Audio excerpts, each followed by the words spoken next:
I led them with cords of kindness, with the bands of love. And I became to them as one who eases the yoke on their jaws, and I bent down to them and fed them.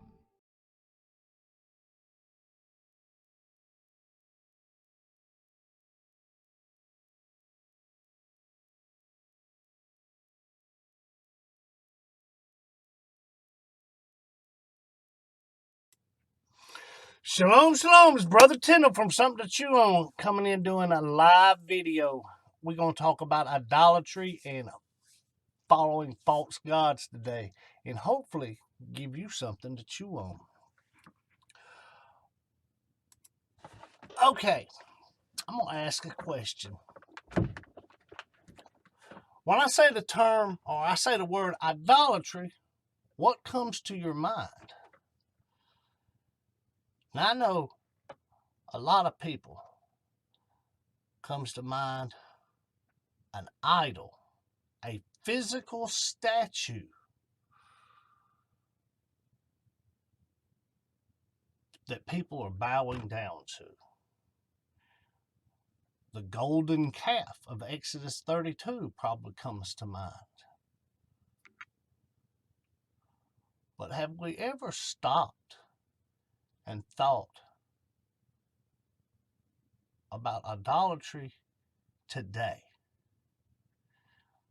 See, I know me, when I first started thinking about this, my mind always went to the past. And like I said, statues, idols, images. Golden calf was always in the forefront. But what does it look like today? Now, I know some people out there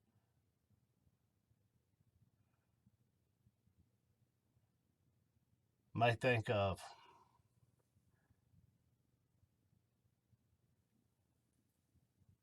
certain things, statues of the Virgin Mary, statues of the various saints. But those are still carved images, idols.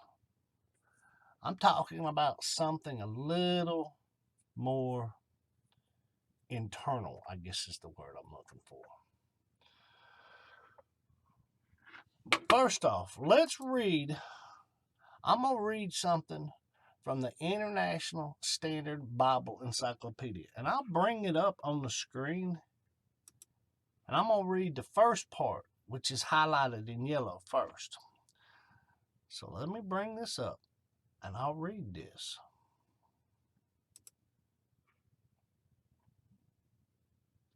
As I said, International Standard Bible Encyclopedia.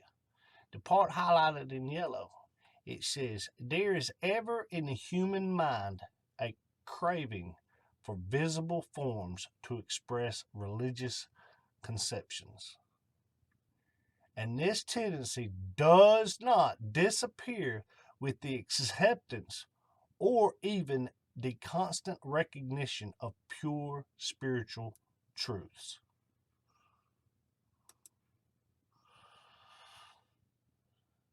Now, basically, what that is saying is that our mind, our hearts, if you will, want some visible representation of what we are worshiping. And that's expressly forbidden in the Ten Commandments. Thou shalt have no graven images. Okay? But it goes on to say,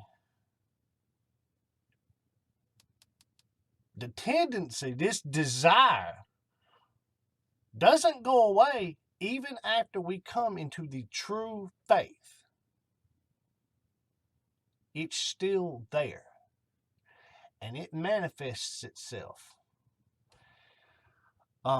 As I said, and I hate to offend anybody, but I'm going to tell you the truth. Statues of idols, or of saints, Virgin Mary, even the image of Yeshua on a cross, a crucifix. These are all idols. And people will say, well, I don't worship that. Maybe you do and maybe you don't. But let's consider what else the International Standard Bible Encyclopedia has to say about this subject. And after we read this, I'm going to take you to the scriptures. But let's go back and let's read this again. Or let's read further on down. What I'm going to read next is going to be highlighted in red. And I hope everybody can see this. I made the letters real big, so it'll be easy. Because I know in the past when I highlighted something in red, it was hard to see, just the contrast. But hopefully everybody will be able to see this. If not, just listen, because I'm going to read it. All right, here we go. Like I said, again, this is the International Standard Bible Encyclopedia, and it's talking about idolatry. You can see this at the top of the screen right here. It says idolatry. But if we go down to the red part, this hit home to me years and years ago when I come across this. I was like, oh, yeah, that makes perfect sense. But this is what it says. Idolatry originally meant the worship of idols. Excuse me, as in a statue. Or the worship of false gods by means of idols. Okay, makes sense. But came to mean among the Old Testament Hebrews any worship of false gods. Okay, so what it's saying is you don't have to have an idol, a statue, a golden calf, if you will. You can still be worshiping a false god and therefore idolatry. Okay, let's keep going. Whether by images or otherwise. And finally, the worship of Yahweh through visible symbols. And then it gives those references, Hosea 8:5, 8:6, and 10:5. Those are all references to a golden calf that was set up in the northern kingdom of Israel. After the split in the civil war, the house of Israel, the northern kingdom of Israel, they set up a golden calf image. Okay?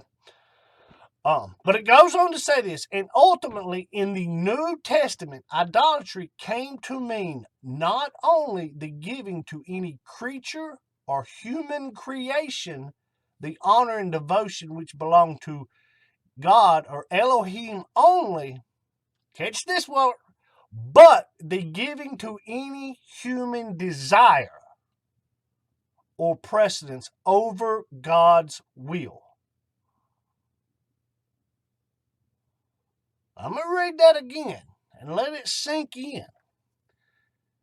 It's basically saying that in the New Testament, idolatry was the act of giving to any human desire a precedence over God's will. Okay.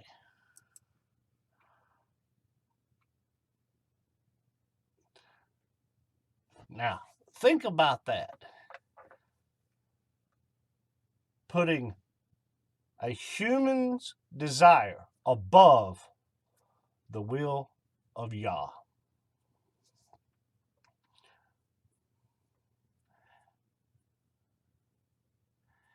Now, here's the question, and I ask this of myself too.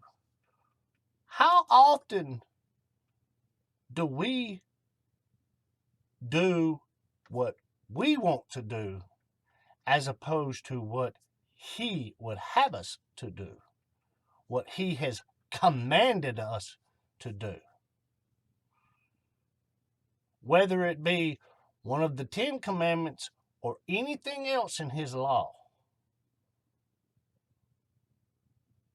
According to that definition, when we do what we want to do, or as the psalmist says, or as it says in Proverbs, I should say, not the psalmist, in Proverbs, when we lean on our own understanding and do it our way, that is idolatry. Why? Because we are putting our desires, our wants, our understanding on a pedestal higher than we do that of Yah's. Yah in his word says, don't do this. Maybe we don't understand why. So therefore, or we try to rationalize, well, that was for then, and that's not for us today.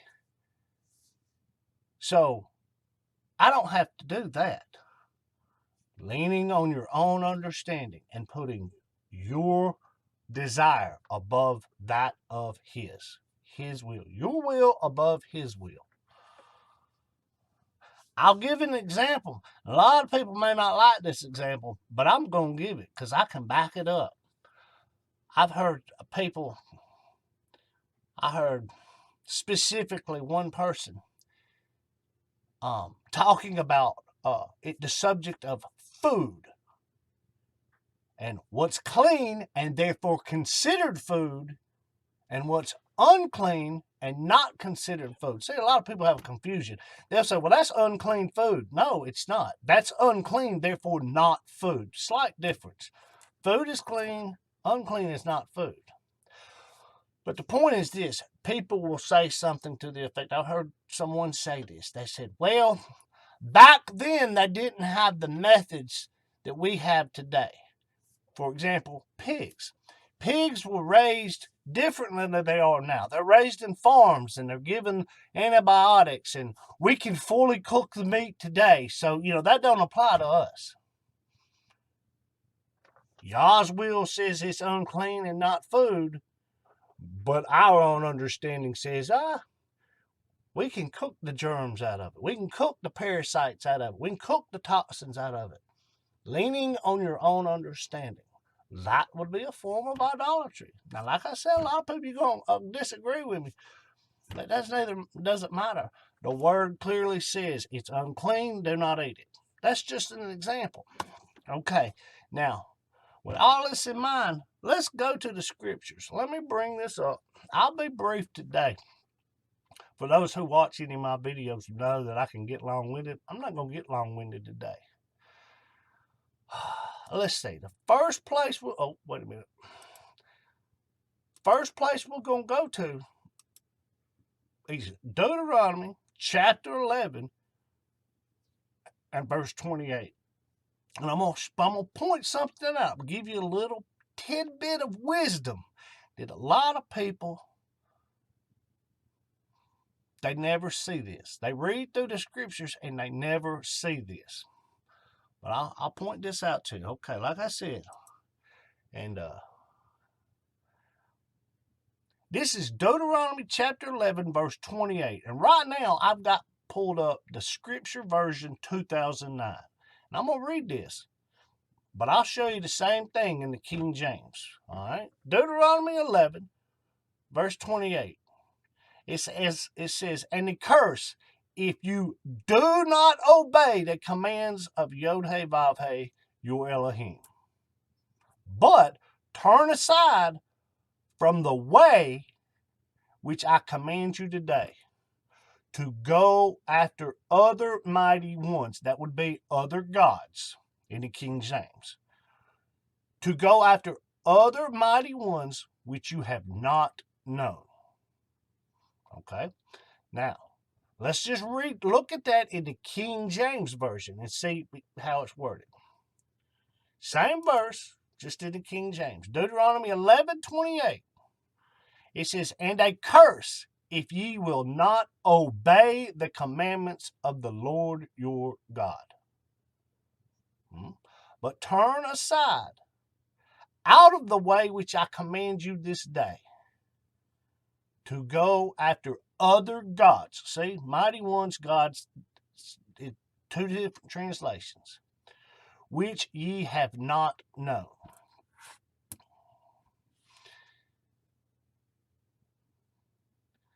First off, let's look right here. But turn aside out of the way which I command you this day. The way. That phrase sounds familiar. Didn't the master say, I am the way and the truth and the life? No man comes unto the Father except by me. See, we today have lost all meaning of what he was actually saying there. We have lost all meaning. But all three of those statements he made, I'm the way, I'm the truth, I'm the life, they all are a reference to the law of Yah. And I don't mean just the 10 Commandments. And when he said that, those people he said it to, they would have gotten that.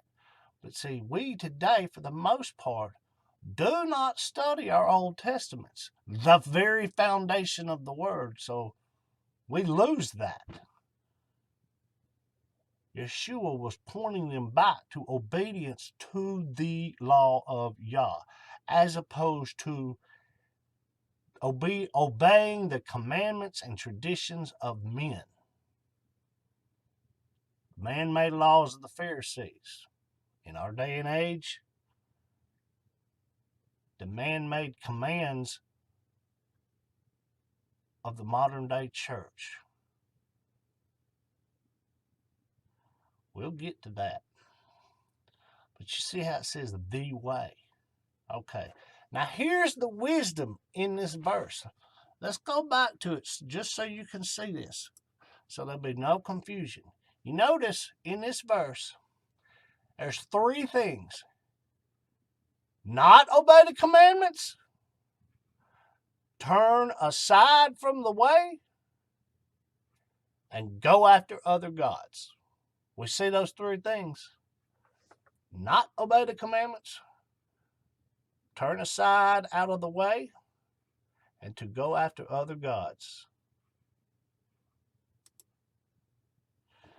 You see how that verse equates all 3 of those things as the same thing? All 3 of those things are put on the same level. As in, they are all the same thing. If you don't obey the commands, you're turned aside from the way. If you don't obey the commands, you're following other gods. If you turn aside from the way, you're not obeying the commands. If you turn aside from the way, you are following other gods. And people are like, huh? Goes back to what I said. We put our understanding, our desires above that of His. His desire is for us to obey His commands, His law. And when we don't do that, we are following the God of self. Or you could say, the God of my own imagination, my own creation. People don't quite get that, though. Now, with that in mind, let's go to another passage. Let's turn 2 chapters over to Deuteronomy chapter 13. And I've got this one brought up in the King James, and I'm going to read through this rather quickly. I'm going to read verses 1 through 5. And I'll speak on a few things here and there, but verse 5 is the one, you'll see it's highlighted, and you'll see that's the part I'm going to talk about. But let's go there. Deuteronomy 13, verses 1 through 5 from the King James Version. This is what it says for the King James. If there arise among you a prophet or a dreamer of dreams, and giveth thee a sign or a wonder, and the sign or wonder comes to pass, Okay, let's stop right there. A prophet or a dreamer of dreams gives a sign or a wonder. He gives you a word. He reads your mail. However you want to say it. I'm going to say this, and I use this term in quotation marks, tongue in cheek. If he does a magic trick and it works, we'll put it in terms that a lot of people will be able to understand. Okay? If he does that, he gives a sign, he gives a wonder. He gives you a word. He reads your mail. He does a magic trick. And it comes to pass. Okay? Whereof he spake unto thee, saying, Let us go after other gods, which thou hast not known, and let us serve them. What it's saying, let's go back and read the next verse so it sort of makes sense. Verse 3 says, Thou shalt not hearken unto the words of that prophet or the dreamer of dreams. For the Lord your God proveth you or test you to know whether you love the Lord your God with all your heart and with all your soul. Okay. What it's saying is that if a prophet or a dreamer of dreams, and we can take this so far as to say a preacher or a teacher today, gives you a sign, a wonder, gives you a word, reads your mail, something, and you're like, wow, how did he know that about me? Oh my gosh, that's exactly what's going on in my life, blah, blah, blah. And it applies, and you're just like, how did he know that? It comes to pass. And then he says, let's go after other gods. It says, do not listen to the words of that prophet or that dreamer of dreams. For the Most High is using that to test you to see if you love Yah Most High with all your heart and with all your soul. Are you putting Yah Most High on the pedestal in your heart? Or are you putting your desires? Okay. Now, let's keep going to see what else it says. Remember, it's not the sign or the wonder that qualifies the prophet, dreamer of dreams, pastor, teacher. It's not the sign or wonder happening that qualifies him. What qualifies him is if he teaches you to follow Yah Most High or to follow other Elohim, other gods, false gods. That's the qualifier. It's not the quote-unquote magic trick. And so many people today forget that. Somebody tells them, gives them a word, and that prophet reads their mail, and they're like, oh my gosh, how did he know that? This man, he must be a man of God. Only he could know that. No. There is a such thing as lying signs and wonders. False prophets. But people forget that. They think because that word come to pass, that word applied in such a way that nobody could have known that, oh my gosh, this man must be from Yah, and I should listen to what he says. And then that man is going to turn around and he's going to tell you something, and I'll get to that. Verse 4, ye shall walk after the Lord your God and fear him and keep his commandments and obey his voice, and you shall serve him and cleave unto him. Verse 5, and that prophet or that dreamer of dreams shall be put to death, because he hath spoken to turn you away from Yod-Heh-Vav-Heh, your Elohim. Verse 5, and that prophet or that dreamer of dreams shall be put to death, because he hath spoken to turn you away from Yod-Heh-Vav-Heh, your Elohim, which brought you out of the land of Egypt, out of the land of slavery, out of the land of bondage, out of the land of idolatry, out of the land of following the commandments of men, the rules and laws of the pharaohs. Yah brought them out of that and redeemed you out of the house of bondage. Bondage to what? Bondage to idolatry, bondage to slavery, bondage to the laws of men that taught all this stuff. But then it says, to thrust thee out of the way which the Lord thy God commanded thee to walk in. So shalt that thou put the evil away from the midst of thee.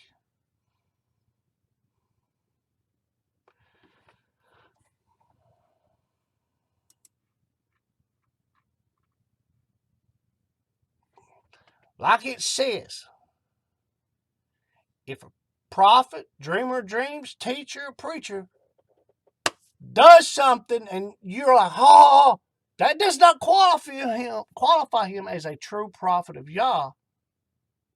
And that does not mean that you should follow him. The qualifying thing is, does he teach you to follow Yah's commands? To worship Yah, and to worship Yah is to obey him. Or does he teach you to follow a false god? Like it says, to not obey, to turn away. So when some pastor or teacher tries to teach you that those laws are done away with and you shouldn't do them, what he's actually teaching is he's teaching you to follow false gods. A God of his own creation, of his own understanding. And we do not understand that today. We have missed the wisdom in this book. And it goes on to say that that pastor or that teacher or that prophet that a dreamer dreams should be stoned. Now, granted, we don't punish anybody like that today. Why? Because Yeshua took the punishment on the cross. But in due time, that prophet, that dreamer, that false prophet, let's get it right, that false prophet, that false dreamer dreams, that false teacher, that false pastor, he will be dealt with in time for teaching people to follow after other gods.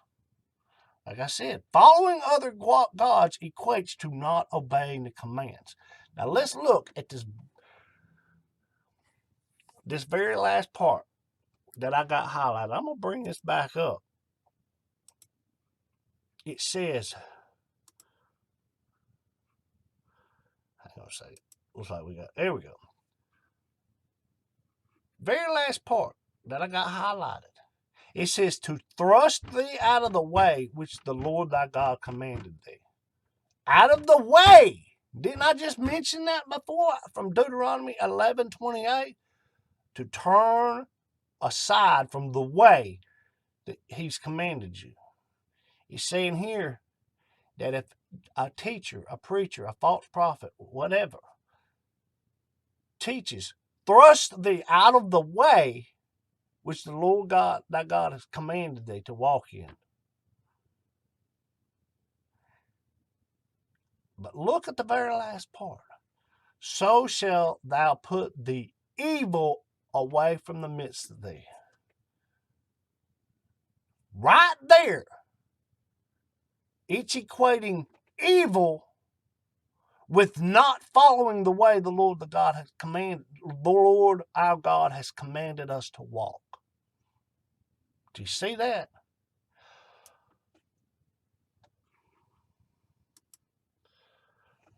This goes back to, I've said this before, people will use terms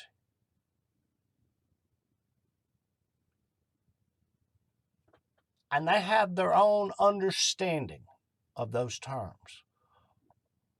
Evil. Nobody would argue with me and say somebody like Hitler, he was evil. Or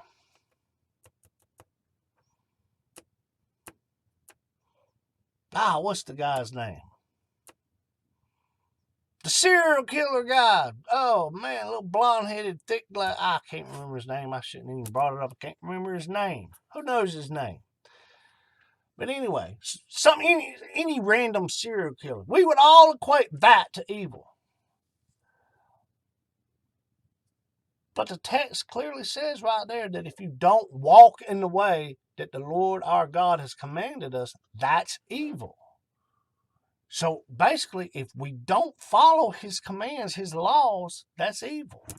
See, we don't equate that to being evil. We try to put our definition of evil onto that word. Okay, now with all this said, what it comes down to is this. I'll wrap it up. I'm not going to be long. But like it says, following other gods or not obeying his law equates to following other gods. Like I said, the tidbit of wisdom. Because whether you just totally disregard them and you don't want to, well, then that's basically you're worshiping self. Yourself is the idol. But most people, they have self-justified this by believing the falsity they've been taught that we don't have to obey that. That's not for us. We don't need to do that. And they believe, they swallow what they're fed, what they're taught. And they never actually test it to the word. And it's poisoning people. They eat these false doctrines without tasting them, and it's poisoning them. The word right here clearly tells us that we should obey, and to not obey is equated to following a false god. Like I said, the god of self because you simply don't want to do it and you're rebellious, or because you've been bewitched by a false teaching and you're self-justifying the fact that you don't want to obey because you've been taught by some false pastor, false prophet, or whatever to follow another god. But see, they're not going to say, let's come follow other gods. What they're going to do is teach you not to obey the God of the Bible. And they're going to go through all kind of theological loopholes and jumping through hoops and all kind of stuff. And they're going to wrap you up and twist you up. And they're going to bewitch you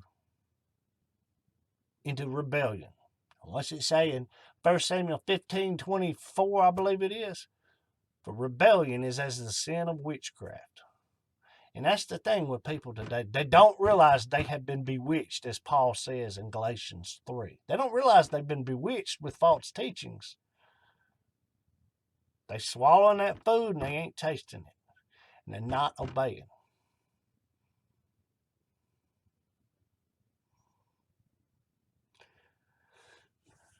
Now, here's the part. For all those out there who say they are believers and they claim to be believers, they claim to be in the faith, they have entered into the plan of salvation. Are you following your own ways and your own understanding, or are you following the ways of Yah as he has laid out in his word, in his law? Examine yourself and to see whether you be in the faith. If not, that's where the blood and confession comes in. Repentance. Turn from that evil way and get back on the narrow way and walk in obedience. Now, for anybody out there who's not in the faith, who knows nothing about this, we have a creator, and there are things that we are supposed to do. And I know before I come into the faith, There's a lot of things I knew, even at the time I knew I shouldn't be doing some of this stuff. When I come to faith and I started studying, I started seeing more and more and more and more, gaining more understanding of what I was doing was wrong. And I put my faith in the thing that could save me, that could deliver me from all that. Then I started walking in obedience.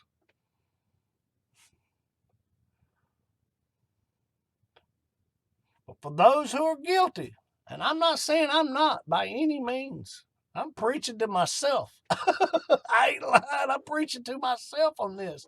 I constantly think about this.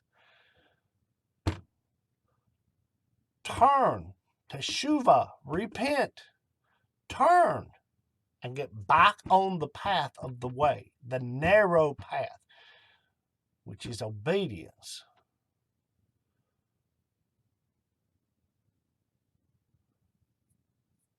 Put your faith in the one that is able to save and obey what he has commanded us to obey.